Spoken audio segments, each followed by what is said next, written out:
Someone said the greatness of DMX was he made grown men bark. Yep. I think that He made sums it grown up. men bark. Like that's so like. Can you imagine that? That is It's nuts. mad. Yeah, It's man. crazy. Welcome everyone to episode. Were we on Mesh 23? 24? 24, I think. Episode 24 of the Beers and Buds podcast. I am your host with the most, Lloyd Let me Devons. double check. I don't think it is. I think you're wrong still. No, it's 24. Respect me. Right. Respect. Episode 24 of the Beers and Buds podcast. I am your host with the most, Lloyd Evans, and with me as usual, Mahesh. Yeah, we're back. Sorry for we've been. You know what? I thought the hiatus was good. You know what I mean? Just give us time to breathe. Yeah, man. Yeah, we haven't seen you. Spoke to you in a while. We've been busy, man. We've been busy, but good busy. I mean, I guess I've been exactly the same busy as I always am. but you're still busy, and it's still good busy. You know, you're getting that paper. Yeah, I suppose. Cash rule everything around me. You know, the thing is, after the first month of work, when you've worked for a month, when you get a new job and you work for a month, you stop, you forget that, you start forgetting about money, you know what I mean? It's just, it becomes weird. It's like something you have to do. I don't know what it is, especially with 9 to 5 as opposed to shift work. Because I feel like with shift work, you're like, cool, go there, 3-4 days a week, do your thing, go home, Exactly. you just got this amount of money. It's different with 9 to 5. But yeah, Kav, sorry. So yeah, just been busy and whatnot to give some time to breathe. Yes. Before we start, Mehesh, should we do some RIPs? You know, some everyone, man. 'Cause there's a lot of fuckery happening in the world. So. Yep. There's been a lot of I think first and foremost, I think I was really happy at the verdict that Derek Chauvin. Derek Chauvin. Fuck that piece of shit. Received, sorry, I won't say that. But yeah. Yeah. Well, I will say that, but yeah. Very glad very glad at the sentence that he received. It was fully deserved, and I can't lie, I was a bit nervous, because before they announced it, they had increased their military presence around the city. So I was just thinking, man, do they know something we don't? But to be fair, the only people, I can't lie. People sent it to me, and I was like, oh, there's no way, there's no way they can let this guy get away with it. And thankfully, he didn't. And it's just I hope it's the start of justice being served for people, because this has been going on for far too long. Far too many people have got away with it, and it's just crazy because there are people even on Twitter, for example, that I saw that did not that weren't expecting him to be brought to justice, and I think that just says a lot about the system that is in place in the States. So yeah, I think it's a start, but we need more of that, and we need more change, 100%. I can put it better myself, mate. You did a fantastic job. Yeah, 100%. We need to stop. What is it? They get suspended holiday, or what is it? Yeah. Shit that they get. What is it called? I forgot what the term is, and it's me too. Don't they get So paid as well? They get paid leave, basically, innit? Taken away from active duty or something something like that. It's ridiculous. It's silly. We start seeing some actual proper change. Yeah, man. Well, we're not going to see change because people aren't going to be people might think twice now about. It sounds horrible. It does sound really horrible. People might think twice now about doing something like that. Killing an unarmed civilian. You know what I mean? And the thing is as well, before this, there had been no precedent black set. Civilian, sorry. Where, and absolutely, and before this case, there was no precedent for police killing black people and being brought to justice. So, and the problem with that, what that does is police officers will see that and be like, I can get away with this because no one else has before. Yeah, so that's what I'm saying. So exactly, set an example. Yeah, that's the hopefully. Term, it set it might set an example. Hopefully. Yeah, hopefully, and I was just really relieved, and I hope that it is the catalyst for further change, because further change is needed. It's not just I don't think we can just see that verdict and be like, that's it. We can move forward now. We need to just keep on building and keep on pushing. Never. Mm-hmm. For sure, and yeah, that's why we have to talk about these unfortunate cases. Yeah, absolutely. That's as horrible as it is. I think I was thinking before the show, because it made me feel a bit sad that we have to always, for the past, was it 3 or 4 Yeah, Since we've started this podcast, there's been quite a few episodes where we had to start on this negative note, you know. Yeah. And I was thinking about it, but I also thought about it. You know what? When we were younger, we were so unaware of these things. But it's like when me and you were, I don't know, until we were about 14, 15, our only source of news was, I mean, we'd go Facebook, but it would just be stupid stuff when you're a kid, you know what I mean? But the only source of news we had was BBC, Sky, you know what I mean, ITV. But now it's like, and they wouldn't report on this kind of stuff, you know what I mean? So I think it did make me feel, you know, it's not that there's a lot of killings now, it's actually being highlighted. And I think that's probably the best, you know, that's the only, like, positive light. Not positive light, but you know what I mean? At least people are more, because you think about it and you think, like, how much did these people get away with, like, before social media was... Exactly. So, so as we said, like, really happy with that verdict, and as I said, I hope it leads to further change, and along with that, I mean,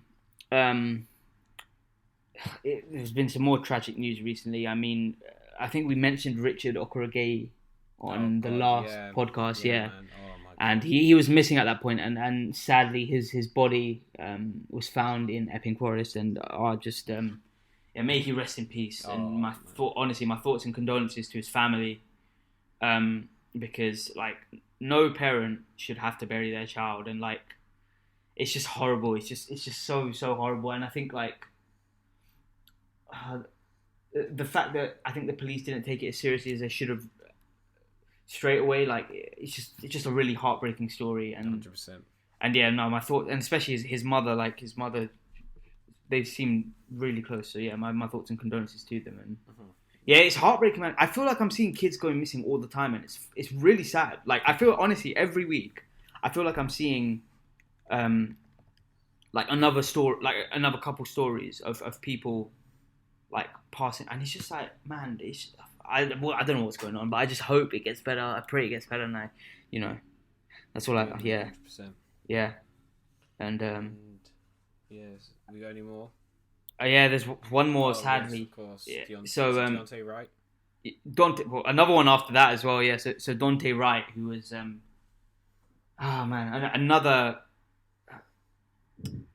another man who was shot shot and killed by a police officer. And it's just like, it's crazy because I think this happened a couple of weeks before the case, and it's just like, I think that's just indicative. First and foremost, before I comment on anything, rest in peace to Deontay Wright. My thoughts and condolences to his family. 100%. I think he was also a father. I think it was also a father. So no. So, prayers for his family, prayers for his children, his significant other, whatever.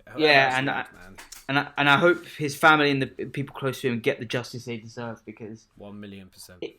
It's just like, I see these examples and I just think, like, I just see these police and I just like, why the fuck is their first instinct? Sorry, pardon my language, but why the hell is their first instinct when they get into any kind of confrontation to shoot, like, an unarmed black person? Like, it's just, I mean, actually, I feel like we've seen, I don't know about you, I've seen a lot of videos recently of people getting tasered.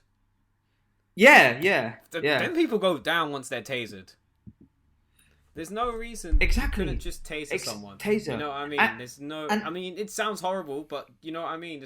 It's a non-lethal way, and the thing is, you look at a lot of these cases. It will hurt. Yeah, no, of course, but it's just like, you look at these and you just think, like, how the hell, like, why is your first instinct to try and kill the person as opposed to try and... A police officer's job is to try and de-escalate the situation and protect civilians. Why are they not doing that? Like, why are they... Yeah, so it's just, just heartbreaking, and I hope this family get the justice they deserve. And man, there's just a lot, and it's the same here, really. There's just a lot wrong with policing, and they need to change. And it's not like it's a very nuanced, it's a very complicated issue, and I don't know enough about solutions to try and go on about it. But yeah, I just hope it can change with it, and I hope that we can educate ourselves and take the steps that we can to try and improve that. So yeah, man, 1,000%. Yeah. As you put it so beautifully, man. I can't even add any more, man. Just rest in peace, man. Yeah, and just, lastly, I wanted to say rest in peace to Jimmy Olubunmi Adewale. So he So on, I think it was last week. Basically, I think he was around London Bridge with a friend, and I think a woman. Oh my god! Yeah, oh my god, man. yeah. A woman tried to jump. Oh, she fell, or she tried to jump. I'm not sure, but she fell into the water into the Thames, and he tried to save her, and the woman thankfully ended up being rescued, but sadly, Jimmy passed away, and it's just just an absolute hero, like just so selfless and it's sad as well because I saw a news report as well, and apparently they stopped searching for him after an hour, and it's just things like it's just like what, like fucking horrible. And sadly, I think it was on Friday last week, I think, and on Saturday is when his they found his body, and it's just heartbreaking. It's just heartbreaking, and again, my thoughts and condolences to his family. It's yet another example. Like, no family should have to bury their child. He was only 20 years old. He had his whole life ahead of him. Guy. And it's just, it was so selfless, and yeah, man. and it's just my thoughts and condolences. But one thing that is positive is I'm seeing people, and they are like, he is getting. I think his family is getting the support, and people are recognizing how much of a hero he is, because he is like, yeah, 1000%, man. Yeah. So But yeah, all right. Rest in peace. Rest in peace. Sorry, Mahesh. Sorry, I want to. Sorry, forgive me. So it's Jimmy Olubunmi Adewale. Although I think his full name is Follow Jimmy, but they call him Jimmy for short. But R.I.P. Follow Jimmy. Yeah, Follow Jimmy. Rest in peace. Absolutely. So fucking hell, man. And yeah. Unfortunately, like you heard at the start of the show, we had the unfortunate passing of hip hop legend DMX. So yeah. Yeah. So there's been a lot of tragedy and a lot of fuckery in the world. We don't need to speak his praises. They're documented. Exactly. Yeah. So no, rest in peace to DMX, and rest again in peace to everyone else, man. Exactly. So yeah, thoughts and condolences to all their families. There's been a lot of loss recently, and it's gutting. A lot of loss. So yeah. You know what? We all moving on to something a bit more lighthearted. You know what? We almost lost, Mahesh. Yes, the Premier League. The football. We lost. We almost lost. Both our clubs places in the Premier League. Yeah. Almost. It's. I mean, to be fair, I wanted to. I was going to say it might be worth us discussing a bit of what the Super League is, but I feel like everyone who listens to us will probably know. All right. Basically, what happened was Florentino Perez, who owns Real Madrid, decided, Real Madrid are apparently not making enough money, and it's bullshit that teams like, I don't know, Rayo Vallecano can exist. So he decided, fuck that. We'll make our own league. Somehow JP Morgan, so huge financial, huge bank, was financially backing it. Glazers were huge. So the Glazers of Manchester United were huge. What do you call it? Advocate. Thank you, Mahesh. We're huge advocates for it. And obviously Stan Kroenke was on board, Daniel Levy and all these guys. So they wanted to form their own little league that didn't have relegation. There were loads of clubs, 6 English clubs, 3 Spanish. German clubs gave in eventually. Did PSG give in eventually too? I think so. Oh no, PSG weren't even included. PSG weren't. You gotta rate that, Yeah, PSG and Bayern were the two Saudi guys will come. No, Bayern were in it eventually, right? Nah, they never. They came out with a joint statement with Dortmund, and they said, "Nah, we refuse." Oh, calm. Good. So yeah, basically, fucking hell, that was a whirlwind of 2 days. Yeah, it's crazy because I'd seen. I remember seeing like rumors about it in papers like a couple months back even, and I never for a while, like just in passing, but you never think anything of it. You're like, oh yeah. Sure, I never thought it would come into play, and like I remember it's crazy because I think it was when Arsenal were playing Fulham, and I'd seen rumors early that morning, but then it started coming out from very reliable sources, and I was like, whoa. And then I didn't even know that to the morning, And then I think it was like 11 or something. Every single club announced it, and I was just like, and just it's just the format. You know what? Like, let me preface this by saying that UEFA and FIFA are no angels at all. There is a lot of work that needs to be, or the Premier League. These institutions are not. They're not perfect. They are not heroes in our eyes. They need a lot of work as well. Particularly, for example, FIFA with the awarding of the World Cups to Russia and Qatar, the corruption that was involved in Qatar, especially. The amount of workers that have lost their lives, rest in peace to them. I think over 6,000 workers have lost their lives there. And I mean, that World Cup could have just done it, and no one would have died. Well, people would have died, but the World Cup, it's just like the fact that it's happening in December in a country where they're having to build air conditioning to keep the pitch cool enough. Like, it's just what? Yeah, bro. It's too hot, so they have to introduce some kind of cooling. It just doesn't make sense to do it there. But at the same time, it doesn't. In Devil's Advocate, I don't agree with this statement at all, Mahesh. Okay, but once the FIFA say it's the World Cup, they haven't hosted it before. I know, but I'm all for countries who haven't hosted it before hosting it. But you have to think realistically and logistically as well. Okay, cool. This is a country where temperatures, I think at the time, will be 35 to 40 degrees. That is not a healthy place to be playing, especially a sport. If you're walking around in that kind of heat, you will be exhausted. Well, I remember when we get to Portugal on my god, the second to last day when it was the hottest day, when it was 35. I was done. It was mad. It was absolutely insane. And yeah, I can't really wrap my head around it. So yeah, let me preface it by saying that. And also UEFA, with their rubbish, they had a new format for the Champions League, which would add more teams, which would honestly reduce some of the competitiveness. They'd have this ridiculous coefficient thing. So for example, let's say West Ham, it was in place this season. Let's say United ended up this won't happen, but let's say United finished 5th and West Ham finished 4th. Based on their history in the competition, United would get into the Champions League and West Ham would end up in the Europa League. That is rubbish. It's based on the FIFA ranking or something like that. Coefficient, yeah, your UEFA coefficient ranking. But Arsenal only just dropped out the top 10. Yeah, it's mad because of all those years in thing. But yeah, it's just UEFA, and also UEFA's insistence on internationals and bloody the Nations League. That's just the money. These. Let me preface this by saying these institutions are not innocent, but this Super League, I was just in bad, bro. It was just in shock because you know what? Even though it would definitely be a net benefit to my club, I heard some Arsenal fans say it's a good idea. Yeah, I just don't I can understand. I heard someone's being Brighton fans shouldn't be able to talk to me, and it's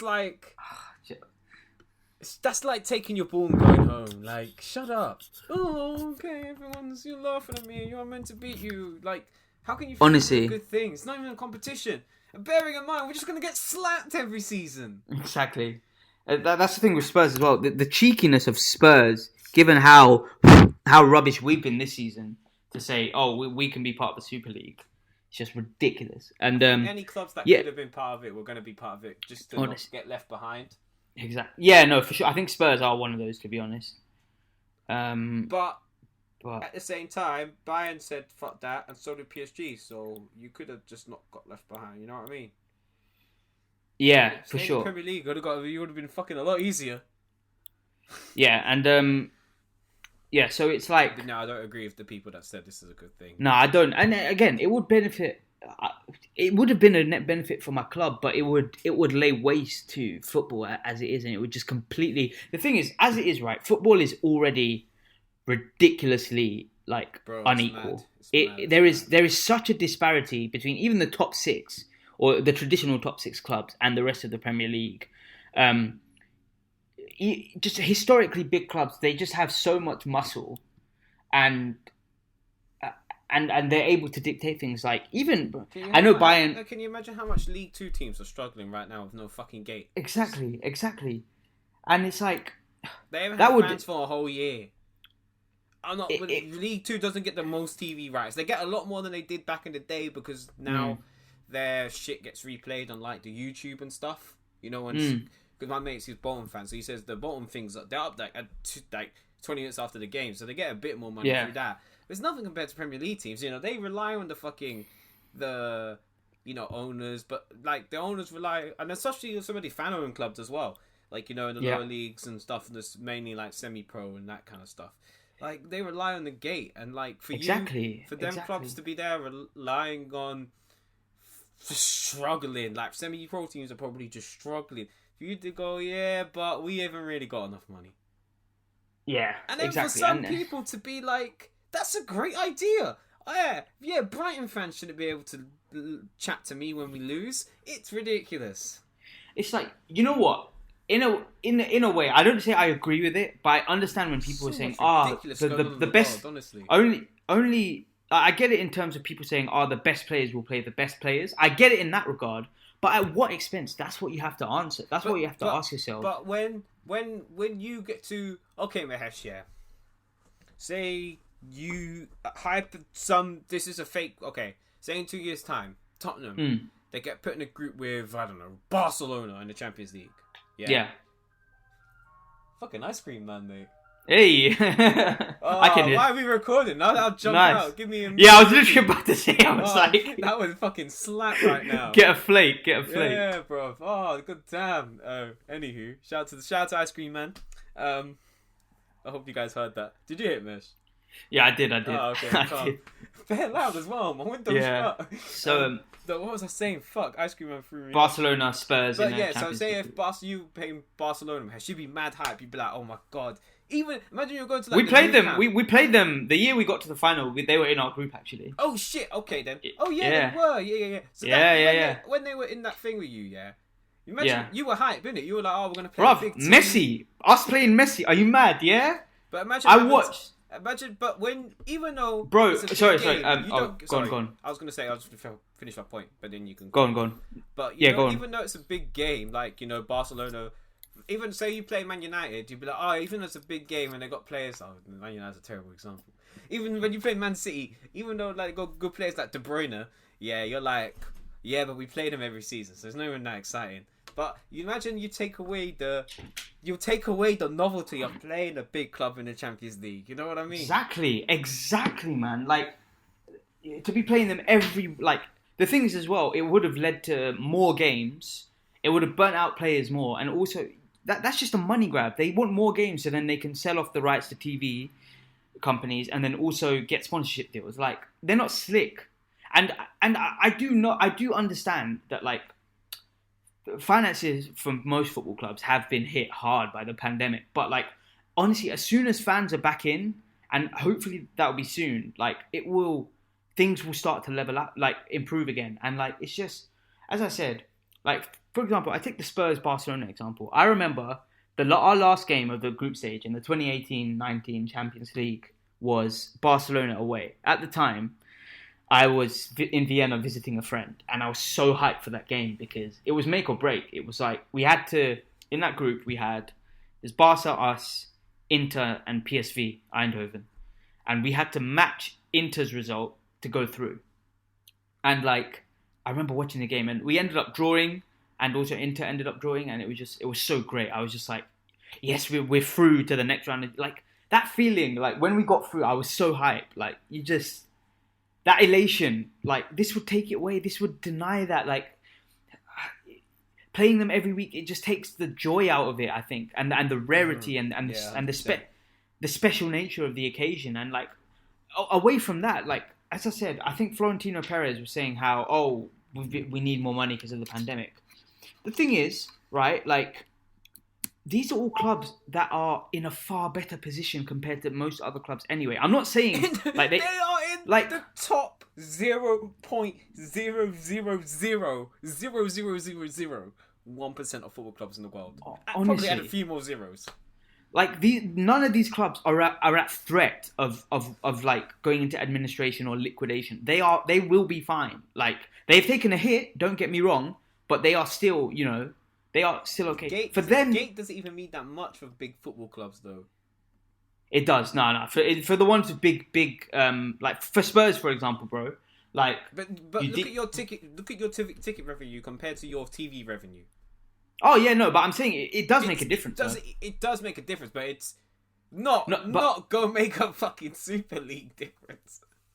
But like, yeah, bro, like, for ticket revenue, for Spurs, for example, our ticket revenue wouldn't have just been football. Like, we would have had NFL and concerts. So that's what I mean. Like, we would get that. No, but I don't know what you're, bro, laugh, but no, I'm being real. Like, that was part of the plan. Like, and to be fair to Levy, like, I'm not a fan of Daniel Levy's footballing decisions, but he has a good business mind, and I get the logic of those things because the money from those events he would have been able to invest back into the team. But yeah, so yeah, I was gonna say, like, for those clubs to then say, okay, you know, we are the most privileged clubs, but what we're gonna do is, because we need more money, let's form a league with other privileged clubs, keep the money to ourselves, and then cherry pick all the best players and basically have complete superiority over every other team. And let me just say this. I do understand. I know already that football is unequal. I know, for example, in the Prem, you have the big six. In La Liga, you have Real, Barca, and Atletico. Those are your main teams. In Bayern, dominate the Bundesliga. In Serie A, you know, it's probably going to be Juventus, Inter, you know, the same kind of teams. But, like, what this would do, a Super League would completely take out the possibility of like a Leicester happening. And bear in mind, that's not going to happen often. It just wouldn't mean as much. Oh, yeah, true. Yeah. It takes away the award, you know what I mean? What, exactly. Are my kids going to be like, 20 years, imagine your children being, 30 years, imagine your children being like, Messi, Ronaldo weren't that good. They didn't play in the Super League. Exactly, and it's just like, it's the greed of it, really. It's the fact that, like, especially with Spurs, and to be fair, you can say this for a lot of the owners of these clubs. Like, I think sadly, for a little while now, since the 90s probably, since the foundation of the Premier League, like, football has more and more become, less about the fans, really. Like, I think a moment where it really dawned on me, and that was only recently, was the 2019 Europa League and Champions League finals. Like, seeing the ticket allocations for the Champions League final, bear in mind, it was played in a stadium which has a capacity of over 60,000. Only 30,000 of those tickets were given to fans. The rest were given to corporates. Don't even mention the Europa, fam. And the Europa League was disgusting. Like, that was, it was like wasn't it like a 70k and like 12k went to, like, it was just, oh my god. Who's the sponsor of the Champions League? Like, is it Heineken or something? I need Heineken. To get up there. Yeah. Yeah, Heineken, Gazprom. Working for them. PS5, yeah. So, like, yeah. So, as I said, like, football has been going a certain way for a time, but like this, this was completely, like, if it had gone through, and also I'm also very aware that they'll probably try again in future. If it had gone through, like, what would happen is those, for example, in the Prem, the Super League clubs, they would, each of them would have been given a £300 million signing on payment for being in it. They would have got that. And they would have been able to then cherry pick all the best players. I mean, to be fair, they do that anyway. Let's be real. But like now, if it was to go through, it would be even more ridiculous. Like, and the worst thing about it is the fact that your domestic standings would mean nothing in this Super League. You could, for example, Arsenal right now. Let me take you for example. What, you 10th, right? Yeah. Like, if the Super League had gone ahead, you guys have been playing in the Super League next season when West Ham are playing deservedly in the Champions League, but they're earning far less money. Like, having finished 6 places above you, like, that's not. It should be on merit. It shouldn't be on, the kind of exclusivity. And people thought this was a good idea. Even the fans. The fans who thought it was a good idea. I'm more ashamed of you. From some perspectives, I understand it, but my biggest gripe is just the inequality and the novelty that it would take away. Like, for example, yesterday I was watching Real Madrid versus Chelsea in the Champions League. It's the inequality, Mahesh. Fuck the novelty. That don't even matter. It's the inequality. No, but we mentioned the novelties now, like the thriller playing. It's like, true, yeah. Just like, further thing. I just don't. But no, I don't like. I like you know what? It sounds silly as well. Like, I don't want our sport to be Americanized. Like, I like the idea that a club can get relegated and they won't be in the Premier League anymore. I hate, like, obviously in the NBA, I think it makes it a bit more fair because there's only 20 teams. But you know what I mean. Like, I like the fact that Norwich are coming back up, and these West Brom are going down. I like relegation battles. Like, you know what I mean. Like, it makes it for sure. I don't want to play the same team with the same players every like this year. This would essentially make if it had gone through the top 4 obsolete. Even a club, one of the Super League clubs could have got relegated and they still beat. Like, it's just it would just completely make a mockery of the structure. And don't get me wrong, like I will say, the structures that they need work. Like they do. I'm not saying these are perfect by any means, but no, they're not. What this new offering is just away goal is stupid. But yeah, like just do extra time. Yeah. So yeah, I'm happy. I was so relieved. I can't lie. When I heard the news, I was like, man, I think this is gonna happen, And then Florentino Perez came out, and then. But what I will say is just like I think there was no way this could go ahead. There was the most positive thing about this is the response from the fans, and don't doubt the power of the people. Yeah, like it was amazing to see all these fans, no matter who you supported, just united and unanimous in their decision to say fuck this Super League, and I respected, like they came together and they're the ones who kind of pushed the change, because if they had just chilled and been like, it's okay, then nothing would have happened. It's the fact that that there was that much outrage and people were voicing their concerns that like the owners were like, oh crap, we messed up. Like we really messed up. And what I will say is like, I want to see more of that in football. Like I want to see more fans uniting together to tackle like societal issues. Like, for example, like I know it's not maybe not a fair comparison, but it's just like, it's mad seeing. Like, I think the big thing for UEFA and FIFA with this is their money would have been like the issue was the money. They were losing out. 100%. But look at you know what I mean. Clubs will get in a bigger fine for joining the Super League. But racism is just like you get one game match ban. Bro, you know what's mad? I'm playing Kamara. What was his name? Yeah. He got four match ban for being racially abused. Like fucking damn. It's and the thing is, it's like I remember seeing this. What was it? Yeah, Slavia Prague not kneeling. UEFA, bro. UEFA give. I remember this might have changed recently, but I remember like last season I think it was Bulgaria or something, a country like their fans were found guilty of being racist, and they were given a fine. It was Hungary, wasn't it? It was Bulgaria, I think. Bulgaria. Okay, sorry, my bad. Or Hungary. One of them. I need to research this properly. But yeah, and I it's remember like the story though. Yeah, and I remember seeing in that same season, I think Spurs were late to a Champions League game or something, and our fine was higher for being late than the country. And it's just stuff like that. And as I said, to be fair, what I will say, from what I'm seeing anyway, I think fans that I know are. We speak about racism and the issues that are in the game, but I want more fans to realize and I do understand that people are going to be more, they're going to resonate more with things that affect them. But I think change happens when people understand, when people are aware of things that they know won't necessarily affect them, but they still speak up. I think that's where the real change happens, and that's what I want.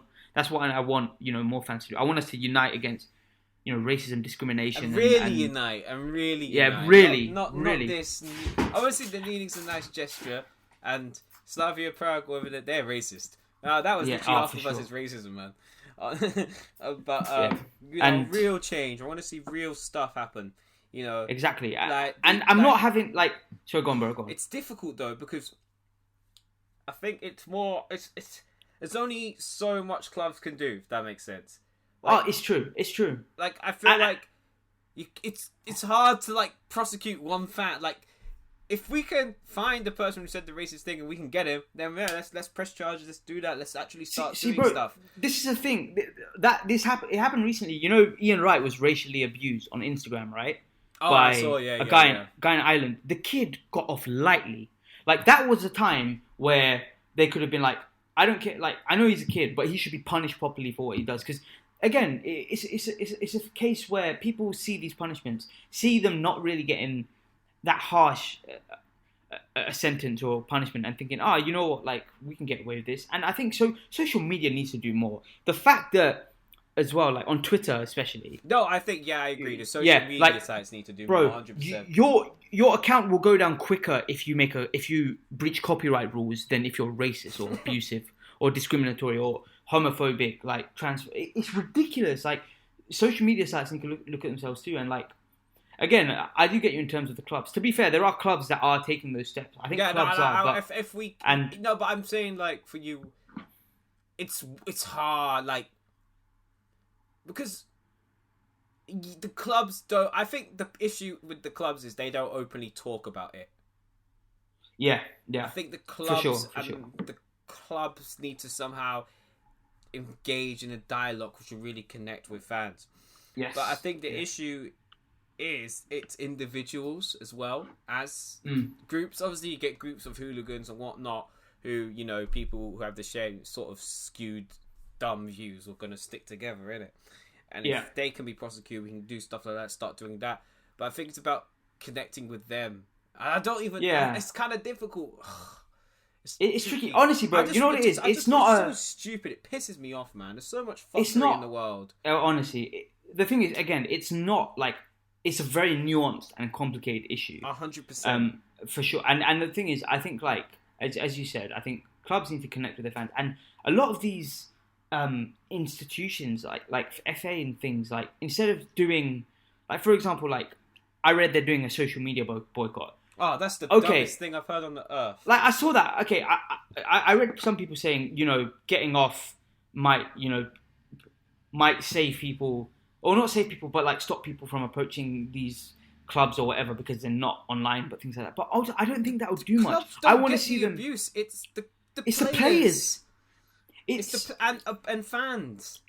They need harsher punishment. It's not about the club. Social media account executive. It's not.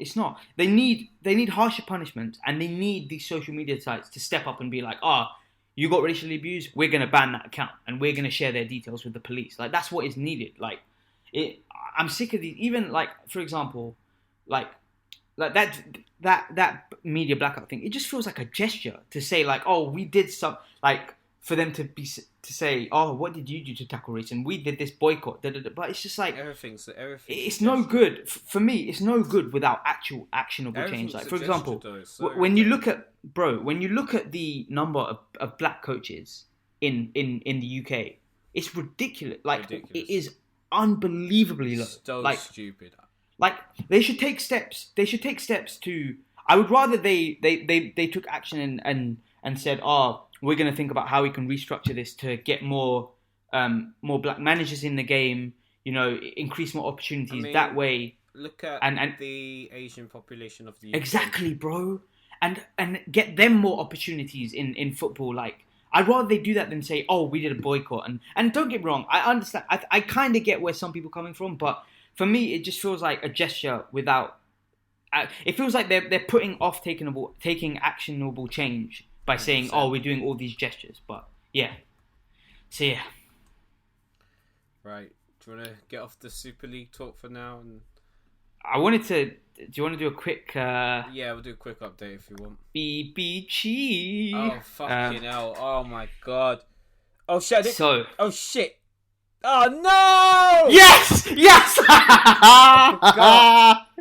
go! I was so good. Part is, I was telling myself all of the day. Yes, let's go! I'm gonna change. Let's go!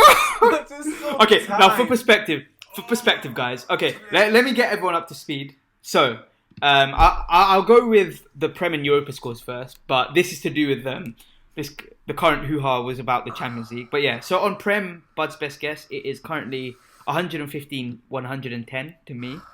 On Europa, Bud's best guess, it's currently 25-21 to me. That reminds me, Lloyd, we have to do our guesses for tomorrow's game. Yeah, as well. I know.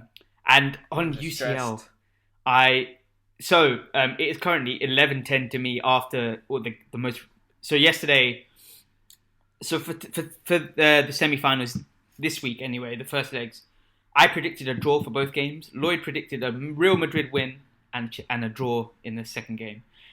Of course, I got it right because it was a 1-1 draw, and then Lloyd said to me on WhatsApp, he was like, I might change my guess, and I was like, if you change your guess, then I'll change my guess because this is chess, not checkers. We're in the end game now, as I said. This is. There are real calculations, real considerations going on here. You don't understand, Mahesh. I have been doing this since February. When I realised I was falling behind, I was like, we're not picking based on the teams anymore. Everything has been based on what you... That's when you start making me go first, I was getting stressed. Nah, because I pick based on... I'll be honest, I still pick up based on what I... You know what's funny as well? With the Champions League here, I predicted a Chelsea win initially because I thought Chelsea were playing at home. Yeah, you did. And then I realised... I realised instantly and I wasn't saying shit. Yeah, look, you sneaky guy. I realised Real Madrid were playing at home. So I was like, oh, and then that's when I changed my thing to a draw. And thankfully I did. But so we both predicted a draw for the PSG Man City game. So it doesn't matter what happens. But now our guesses are locked in. Lloyd said he was going to change, but he hasn't. And yeah, so... I should have checked still. It's nothing, the game hasn't started really. It has. We're 3 minutes in, brother. Yeah, but the score's still 0-0. Oh, come on. Nah. Fine. Because then I could have done that. Bro, I could have done that yesterday. When Chelsea took the lead, I could have been like, I'm changing my... Yeah, but they didn't take the lead in the first 3 minutes when it was 0-0 still. Did they? Huh? They didn't take the lead in the first 3 minutes. No, it was 14. But still, from the way the game was going, I knew they'd score. In the first 3 minutes. Yeah, bro, Chelsea were all over them. Honestly, bro. Honestly, they were all over the Real Madrid. I don't know. I'm not watching the match. I don't know. No, it's fine. It's fine. Okay. We'll leave it. Okay. I think that's fair. Because then it sets a precedent. Then otherwise, then every game will be like, it's only been 2 minutes, so I want to change it. I think it's only fair that we keep it. And I know because I want to maintain my lead, but honestly, then I would start doing it. So yeah. Fairs. All right. So yeah, so that is currently 11-10 on UCL BBG. We're in the Prem has 5 games left of the season. There are only 3 points for Gareth. Yeah. Yes, there are. Okay, this is still doable. Of course, it can still. There's a lot of games left. It's not ridiculous, right? It's not done. No. So UCL, there are only 3 more games, including the final. Europa League, there are 5 games, including the final. So yeah, we're right at the end. Europa's done. Nah, you never know, bro. You never know. Europa's done. I'm nowhere getting this. So yeah. Do you want to do Europa now? Oh, I've got the games up. Yeah, why not? Let's do. Do you want to note them down or shall I?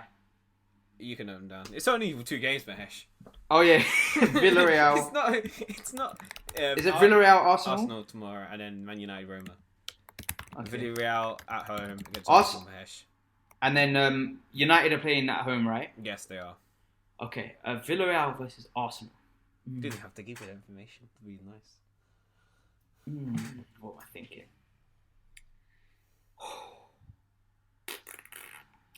This is Lloyd's waiting for me to say it. The only way I can catch up is by just thinking a different thing to you. I have to make this somewhat entertaining. I'm gonna go. I'm gonna actually no. I want to look at the form first. Mahesh, Arsenal is shit. I've been watching us all season. Yeah, you'd say that though, wouldn't you? You sneaky bugger. We just lost to Everton and we played like dog shit. Shit! Boring game in the planet. Villarreal have lost their last 2. Wow. Oh shit! And we haven't won since we beat Slavia Prague. I'm gonna go for a draw. I'm gonna go for a draw. Cool. So, based on that information, look at this guy. But I can't back Villarreal. But I don't back Arsenal. But I can't back Villarreal, so I've got to go Arsenal. Interesting. We're not gonna win, but I've just got to be different. I might change my guess. I'm not gonna lie. But if you do, I do as well.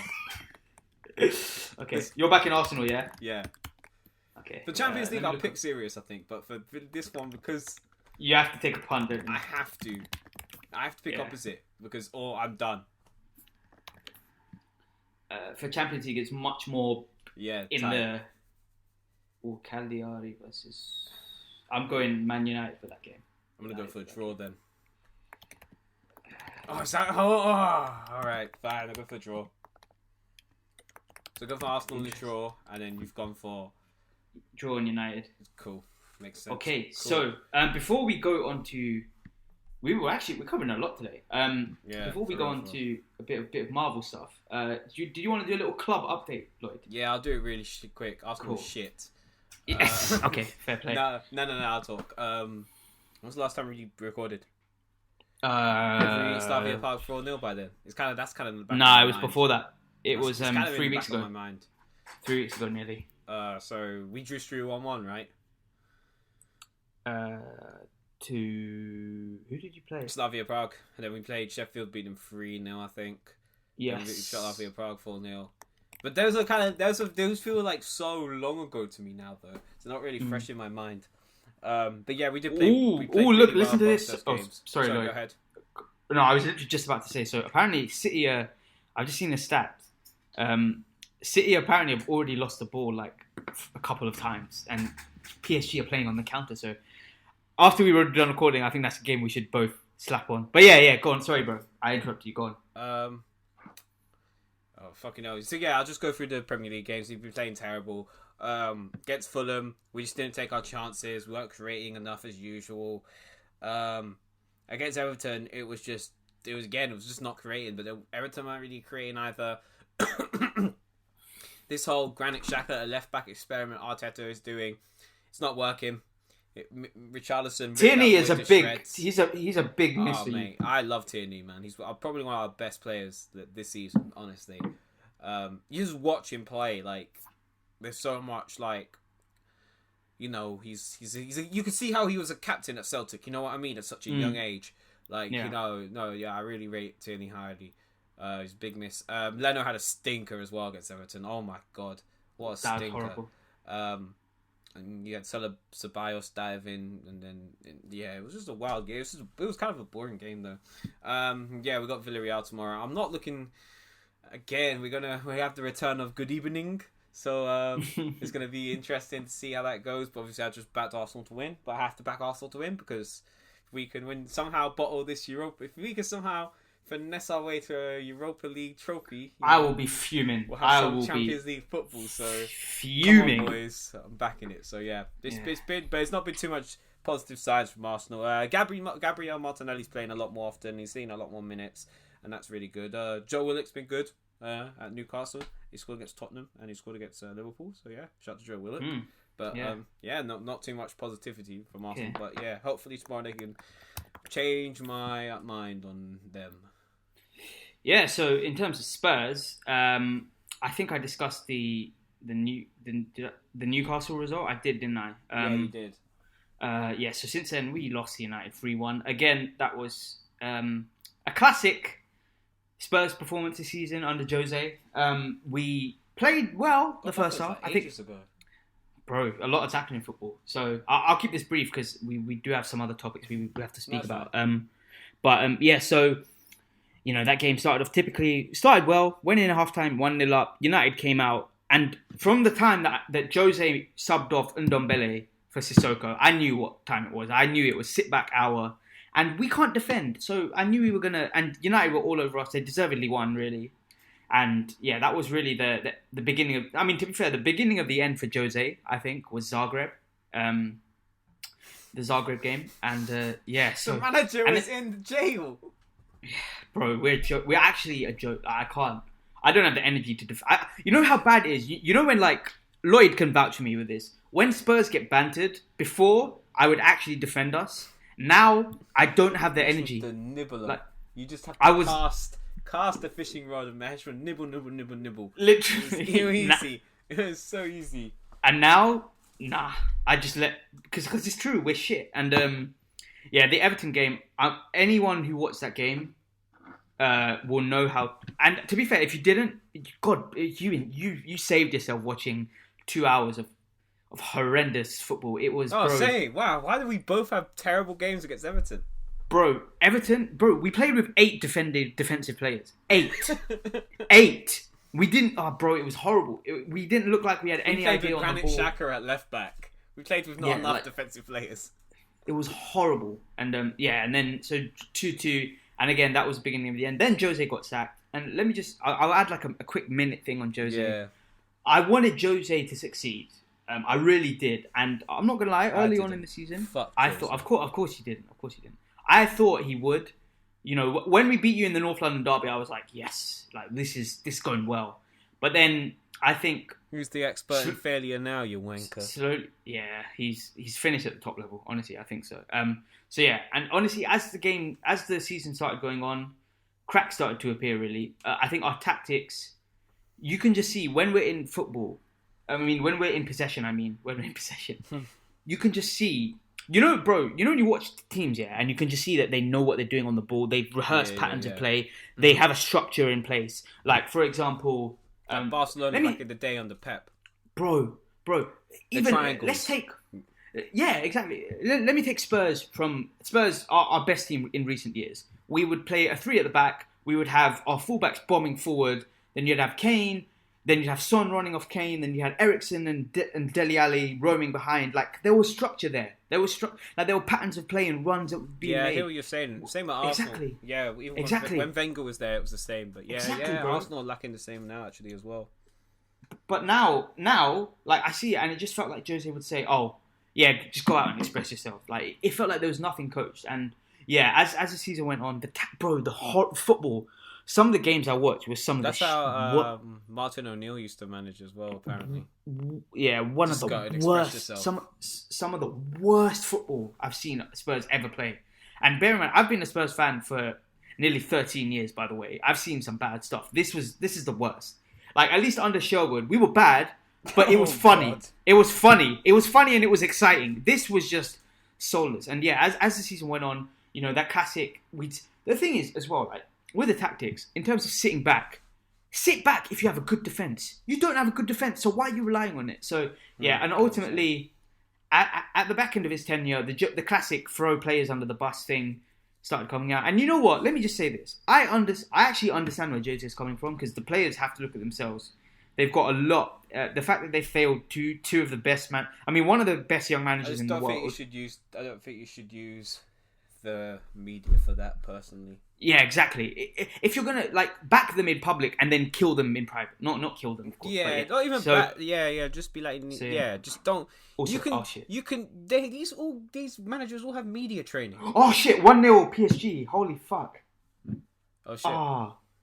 Man like Marquinhos, he just scored. Wow! He scored again. Didn't he score in the last? Yeah, he did. Leg. Yeah, he did. I thought so. Let's go! Yeah. Come on.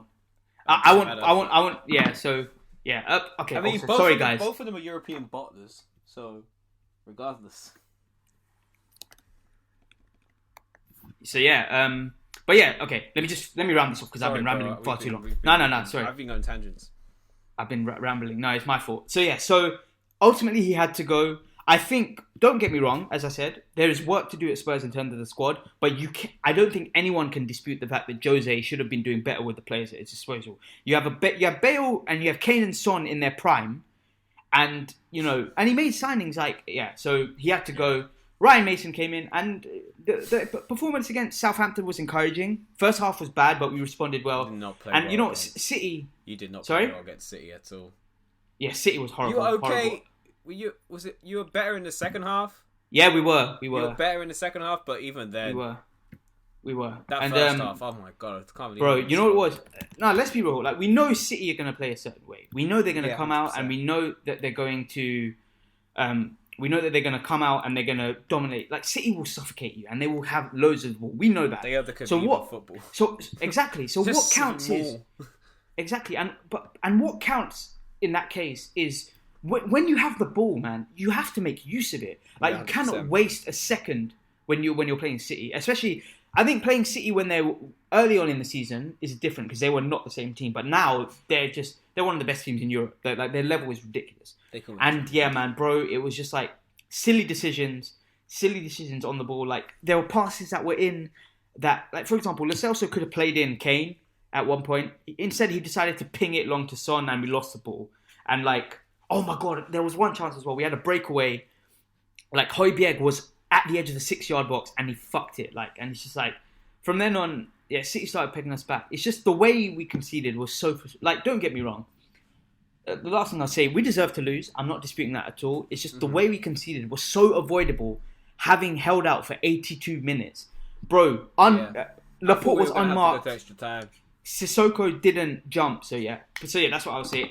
Right now, we're looking for a new manager. Let's just hope we get a run of games going towards the end of the season. And yeah, man, but we need a new attacking, one who will bring through youth. So yeah. It's an interesting time at Spurs. And sorry, I've rambled. Fuck.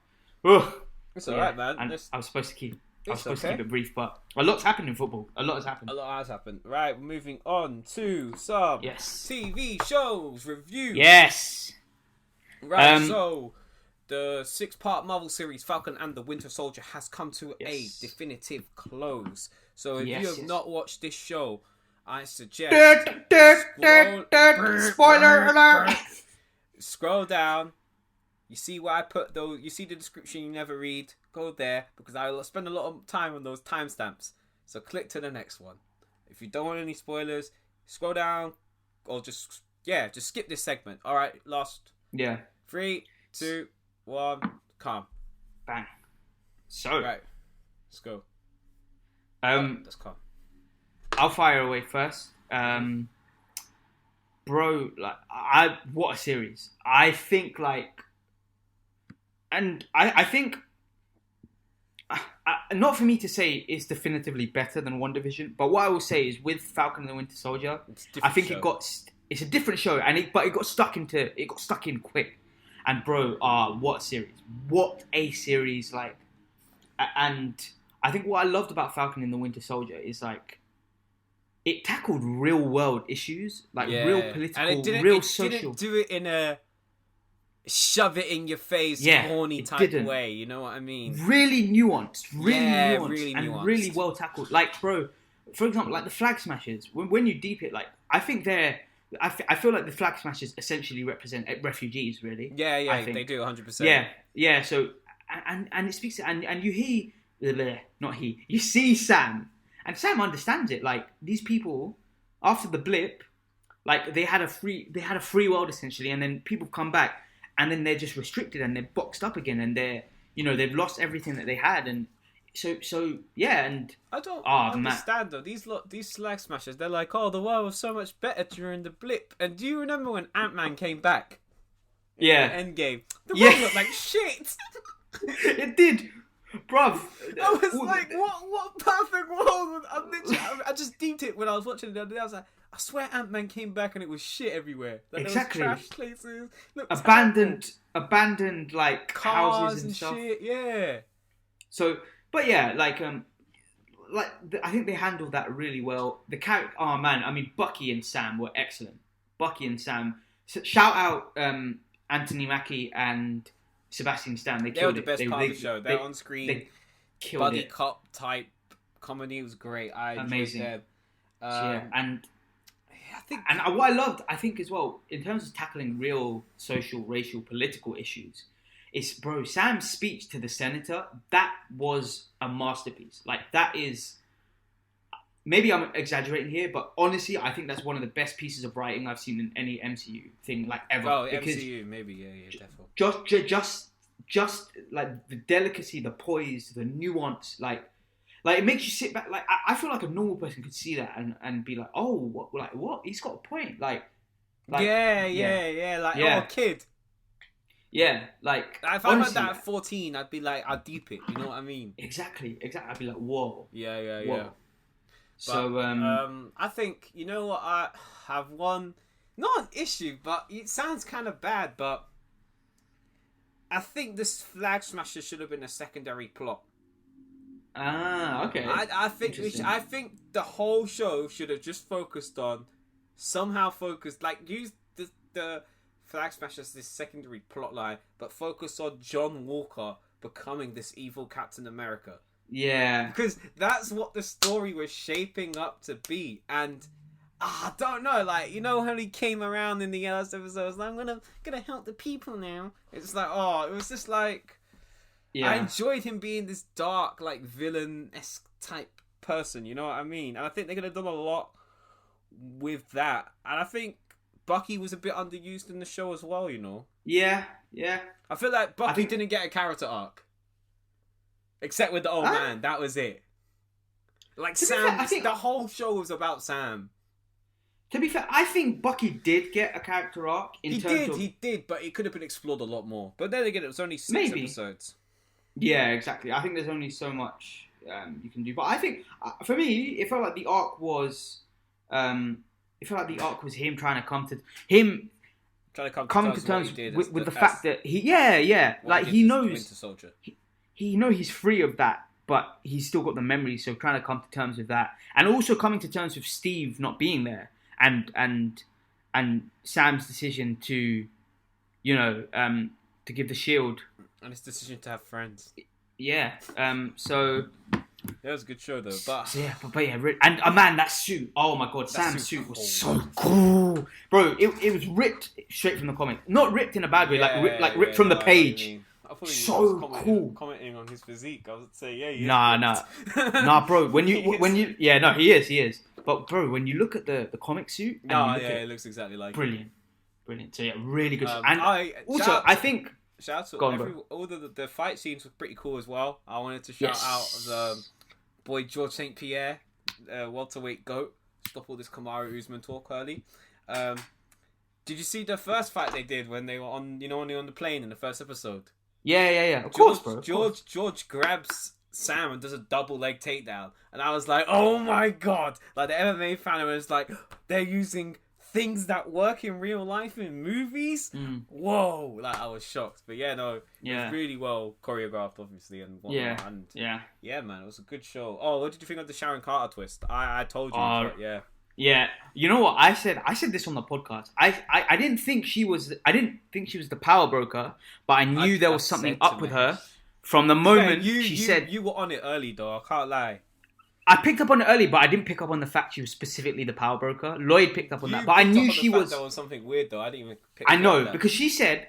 I remember this. When they were in Madripoor and they were leaving the cargo containers, she said to, like, her entourage or whatever, she was like, oh, we've got 2 big problems now. And I was like, this woman's doing something funny. If she's truly trying to help them, she doesn't say that. They are not a problem. They are like, you're just helping them because you want to help them, innit? And also, what I wanted to say, like, in terms of the John Walker thing, I totally get you, Lloyd. I think it would have been cool. And it's also kind of interesting how John kind of developed to this villain. And then in the last episode... I know! It just felt like they had built this character up to then, like, destroy him. Exactly, yeah. So, but what I will say, I think that happened because they're setting up the Thunderbolts. I don't want him to be a good guy though. I like bad guy John Walker. Like I didn't like bad guy John Walker. Yeah. He's far more captivating as a character. Yeah, I want to see bad guy John Walker on screen. Far more. I want to see a whole movie of him, fucking Sam chasing him around or some bollocks like Winter Soldier. And man, I think as well, some of my other favourite things. I loved any of the scenes that happened in... Was it South Carolina? Was it South Carolina? Which ones? Oh, the ones with the boat, bro. Oh no, it was Louisiana. Was it Louisiana? I think it was Louisiana. Okay, my bad. I think. Don't quote me. Okay. Maybe I've got this wrong. But I love those... Bro, the last scene, that was so wholesome when they're all like cooking and eating and chilling. The Fast and Furious moment. Yeah. That they have at the end of every Fast and Furious movie. Also, Bucky flirting with Sarah was hilarious. That was hilarious. He knew what... Put the Harry Kane picture. This guy made like Harry Kane in the World Cup. You mean Maguire? That was Maguire. Maguire. Fucking Harry. Maguire. But yeah. But now, and another thing as well, like when seeing Isaiah get are they gonna do like a show with him or something? Because isn't that guy who played him like not an old man? Wait, I think he is, bro. I think the actor's not old. Is he not? Wait, let me see. Or was I wrong? Wait, what? But you know, Eli Bradley is he becomes Patriot. Yeah. Okay, he's old. Someone lied to me. Yeah. That was such a lie. He's Sorry, old. he's old. No, That's cool. I bollocks. But they put more makeup on it to make it older, apparently, or something like that. Carl Lumley. That's his name. Yeah, he's old. But yeah, I was bugging. that was a great moment, and really good series, man. I'd love to see some flashbacks with Isaiah Bradley. That'd be fucking cool. Me too. Or Isaiah Bradley show. That'd be sick. Pardon me. Yeah. I think what I loved about as well is like every episode had me hooked. Like I got through it and I'd be like, oh, what's gonna happen next? Like, oh my god. Innit? Yeah. So no, it's wicked. So yeah. And Loki comes out. Is it next week or the week after, or something like that? Nah, bro, it's in June. What? It's quite. Yeah, it's June, bro. Oh man, because you know how they dropped WandaVision? Didn't WandaVision finish and this started like the week after? Yeah, something like that. Yeah. I thought that was what happening with Loki. Oh, so Loki. 11th June, bro. That's about. Oh, that's so long. 6 weeks. Are they not dropping another show before that? Nah, Damn, that's our next these one. men are pricks. You see what they did? And then after Loki, we've got Shang-Chi, and then the films are coming into play. So Shang-Chi's isn't it? We got Shang-Chi and Black Widow. Yeah. Oh, this is on what? Where are the big hitters? Give me Spider-Man. We have Guardians of the so Galaxy. After Loki, we've got Black Widow in July, Shang-Chi in September. Eternals is gonna be sick. I'm excited for that. I don't know much about them, man. I know, but it's something different and like refreshing. So I'm excited to see where they go with it. Eternals and then Spider-Man: No Way Home in December. Oh, yes. that's banging. That's the end of the year. And then after that, in March next year, you've got Doctor Strange, and May next year you've got Thor: Love and Thunder. Oh, that's cold. That's a cold. Yes. I think Captain America 4 should be. They should surely be doing a Captain America 4 as well. They are. They're doing it based on Sam. That's it. Also, I loved how they did Captain America and the Winter Soldier at the end. At the end, yeah. Yeah. That was sick. But yeah, so yeah, those are our thoughts. We loved it, and great you know what? The last thing I'll say, I remember when all these Marvel shows got announced, I was a bit skeptical. I was like, yeah, same. They're rinsing it. They're just trying to maximize money. But I'm pleasantly surprised at how well done the shows have been. I have one issue, tiny issue, which is sorry. Go ahead. You finish your statement. No, literally, that's what I was going to say. I was pleasantly surprised at how well done. Most of this show took place in New York. Oh. You're telling me there wasn't... No, the GRC meeting was in New York, right? Oh, what's he going to say now? Telling me there's no Spider-Man. Oh, you know what I thought you were going to say? Bro, you know what it is though, actually? They actually went over this. This happened while Peter was away. This is set in the summer that he is. These wankers, they always think of something. You know what I thought you were about to say? I thought you were about to say, oh, you're telling me they're in New York and there's no Griselda. There's no what? Griselda. I didn't see West Side Gun in this show once. He should have, when Falcon burst in the building, he should have came out of the cupboard somewhere and gone, boo, boo, boo, boo, boo. I'm here to eat, yeah. Oh my god, no, I was going to mention. But yeah, on that note, do you want to say anything else? No, that was a great segue. That's a fucking amazing segue. Let's talk about Conway dropped is it an album or mixed? Let me look up. Bro, nowadays EP I feel like album Griselda drop every year. Like Griselda drop all the time. Like and it's always good. It's never bad. It's always like always I think they're missing something a lot of the time. You know what I mean? It's a mixtape. This mixtape, oh, that's fair. This is a cold mixtape then. Boy. Yes. Very good. Yeah, go on, bro. Do you want to say your thoughts? Oh, mate, I just loved it from start to finish. I loved a lot of the songs. There's a lot of different beats on here as well. I think Murder Beats, who's produced a lot of the Migos songs. He has that ad-lib, murder, or something like that in it. Yeah. And then, Murder. Was it Clarity or KD? He produced Clarity, right? Or was it KD?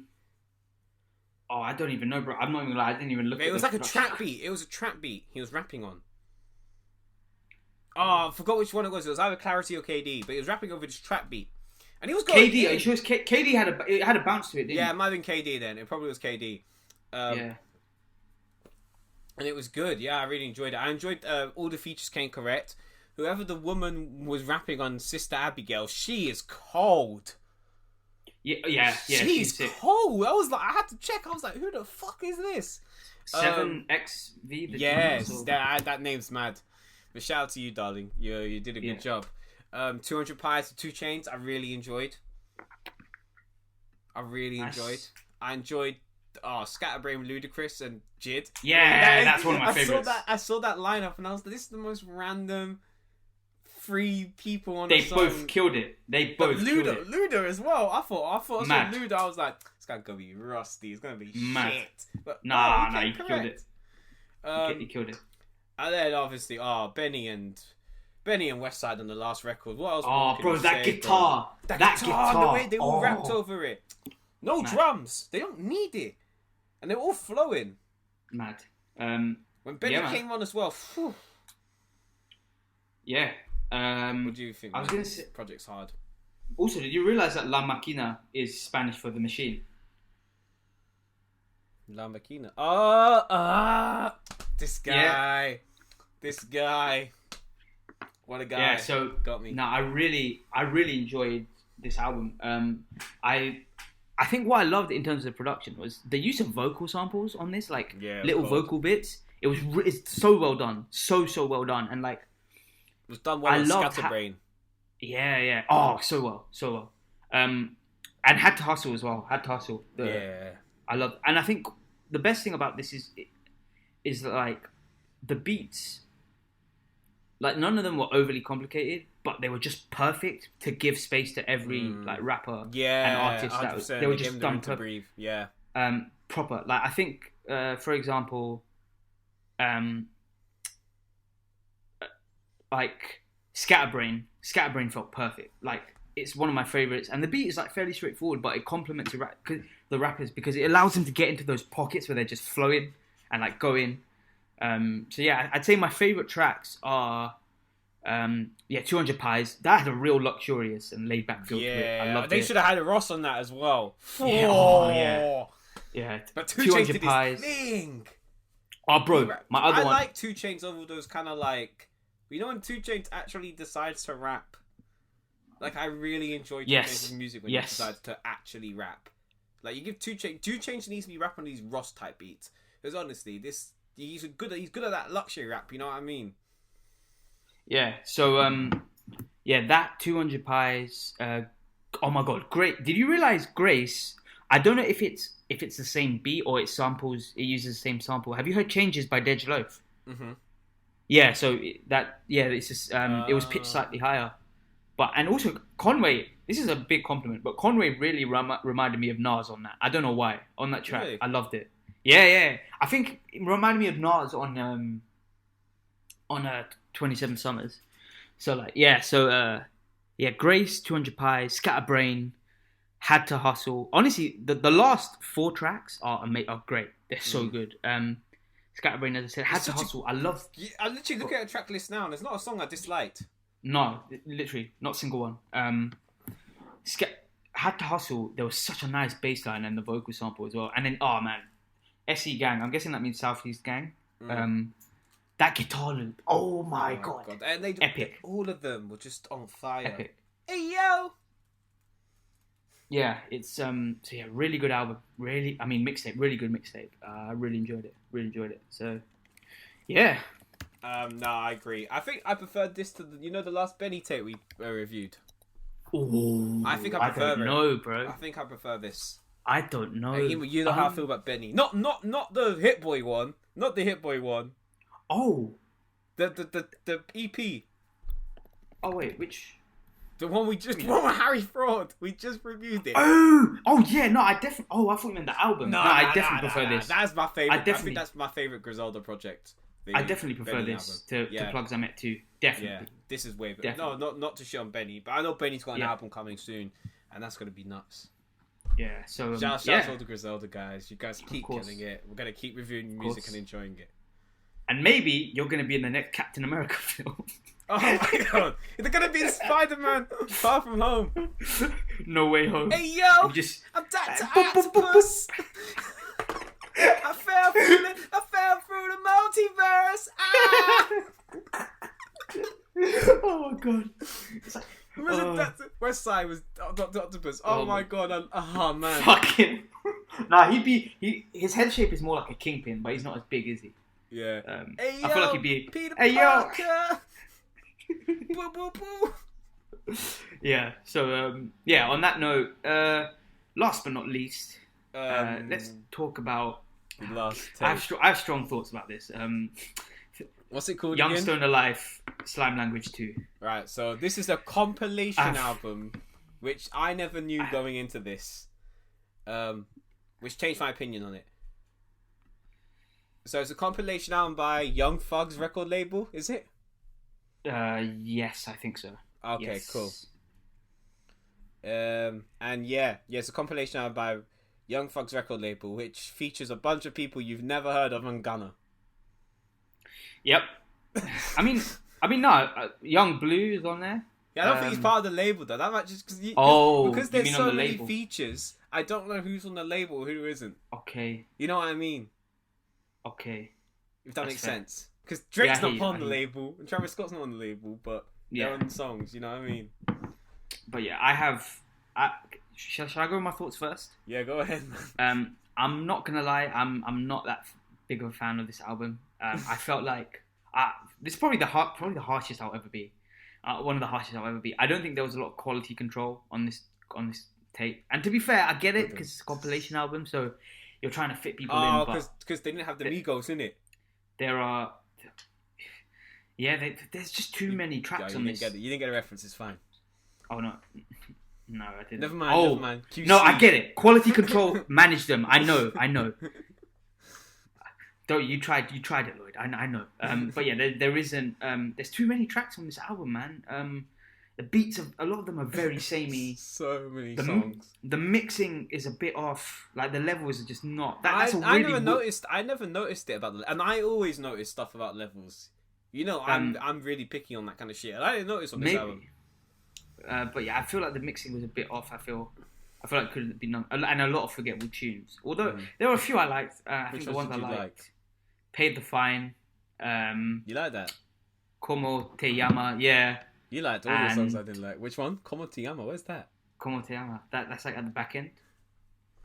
And then Moon Man was nice. And then Real, and I think that's it, honestly. It's 4 tracks of the 23 tracks. Really? You only like that many songs? Yeah, honestly, bro. I liked way more songs than you. We can chat shit about the song we didn't like as well, because this is going to be funny. I liked Ski. You know, like Ski? No. It was decent. And free Bermudas. I'm in the moon. No, that shit was good. I liked... Decent. You know what? Honestly, I'm going to say the songs I like. Diamond Starts. I like Diamond Starts Sing. I really like Travis Scott's verse on it. In your city. I thought he added a lot of life to that song. And it fucking needed it, because Gunna was putting me to sleep. Came and Saw featuring Rowdy Rebel. That's my favorite song of this shit. I listen to that song every day. That song is so hard. I don't know what it is. The beat sounds exactly like KMT, but it's you know KMT by Drake. Bro, what do you take me? Yeah. But I thought the beat on that sounded really similar to that song. Oh, okay. Fair. So I like that. What did you think of Proud of You featuring Lil Uzi Vert? I actually kind of liked it. Did you? It felt like a classic. Like that beat was perfect for Uzi. We should start the next podcast singing that song to each other. Oh god. Mahesh, I'm proud of you. Proud of you. I just felt it was moist. Like, why are you singing your... I don't know. It's not for me. It's not. Why it's not? It's not for me. Why not? Be proud of your But yeah. Real, you liked it. It was okay. As soon as I heard a guitar, I thought this Mahesh was one. What did you think of Warrior? Meh. Me too. I think that was one that's Pots and Pans, Lil Duke and Nav. That wasn't even that bad. Didn't mind it. But what did you think of Skepta's performance, Mahesh, on Rockstar? I actually kind of... I like that joint. I think I like that song. Although I can't relate to. I just jumped off the flight. I left semen on the seat. Yeah, that's wild. That's wild. And then there's a lot of Get Fucked Up? That wasn't an okay song. Moon Man, okay. I really liked. Yeah. I think you liked Come to the Llama. I hated that song. It's Como Te Llama. Como Te Llama. You like that song? Yeah. I didn't like it. I liked the Meat Mill song as well. That goes. Yeah. So I liked about 5. Yeah, 4 for me. To be fair, I'm gonna go back to these songs though. I actually like the ones I like. You know what it is? It might end up. I know a lot of these songs will end up just in circulation, and maybe they'll grow on me. And to be fair, I think I was a bit put off subconsciously by the length of the album. Yeah, me too. And there were some shit songs. So no defense to Fug and them, man. He don't care about me anyway. So he only cares about Todd Cantwell. Of course. So yeah. So maybe that contributed to it, but yeah. And then you put a lot of shit. So I was in the first 5 songs. I was like, this isn't that bad, and then it just got kind of bad after that. I mean, that Future song was one of the worst songs I've heard in a long time. Yeah. Everybody wants to be a superstar. Get a lot of money, drive fancy cars. That's how he literally sounded. Now, I'm not exaggerating. Yeah. What is up with these artists and these weird ass hooks recently? I feel like every time I review an album, I take the piss out of someone's hook. Shout out to Ed Sheeran. Nice. But on any more thoughts? Nah, man, it was just a decent tape. I'm never going to listen to the majority of these songs again. Me neither. If he had made this like 10 songs, I probably would actually like this album. Same. I feel like, I mean, to be fair, you can tell it's a compilation. Like, there's no structure 100%. To it. There's not. But yeah, on that note, we're gonna have to love you and leave you guys. Let's do our. I've got mine. Mine is it's like old school, bro. Old school. All right, then I'm gonna go. Old school-ish. Wait, let me just. I just have to get my. It's shout out to my mum, by the way, for this, because like she put me onto this. She put me onto this artist, but a friend of the podcast put me onto this specific song. But this artist is one of my favorite. Is one of her favorites. It's so my song of the week is "If You Were Here Tonight" by Alexander O'Neal. Oh, what a banger! Yeah. 30, you know Alexander O'Neal's been re-recording his music, Mahesh. It sounds like shit. Oh no! He's just doing it so he can make money. He's probably mad old too. Shout out to Alexander O'Neal. I think he's like 60 something. Someone sent me the thing. No, I heard it on another podcast and they were playing that song, him re-recording it. Oh my god, it was horrible. Oh no. But he's old. But yeah, shout out to Alexander O'Neal. He's dope. That's my tune of the week. That's a banger. Banger. So yeah. Let me add it. Oh, while we're doing it, let me add this too. Oh yeah, Lloyd, remember, you got Apple Music. Yeah, I'm going to update it today. Mine is, I'm going to pick a DMX song because DMX. Yeah, no, I just want to pay homage and he's, you know, I don't, it's not it is. I get annoying people when people pass and they're like, you weren't really a fan. It's like, I don't have to like, talk about people with time to be a fan. Like I actually started listening to DMX last summer, just because I just got into a lot more like old school New York artists. Which track? Oh, sorry, mate. Blackout featuring DMX featuring Jay-Z and the Lox. Okay. Oh, that sounds like a good lineup. Yeah, it's a banger. Yeah, cool. Okay, sweet. Right-yo, so yeah, everyone. Sorry? I said right-yo, everyone. Thank you. Thank you for listening. Take care of yourselves. I hope you guys are enjoying being free. Yeah. Oh yeah. Okay. I'll see you guys soon, everyone. Yeah. You guys take care of yourselves. In Stay real safe. Life, I'll see you. Yeah. Enjoy yourself. Link up. Live podcast show. Of course. Soon. There'll be enjoy. 5 people, but it's lit. Take care of yourselves. Stay healthy. 100%. Stay enjoying. Wish you guys all the well. I'm bugging, man. It's been a long day. Wish you guys all the best. Yeah, see you in a bit. We should say bye for time. See you later. Take care. Adios.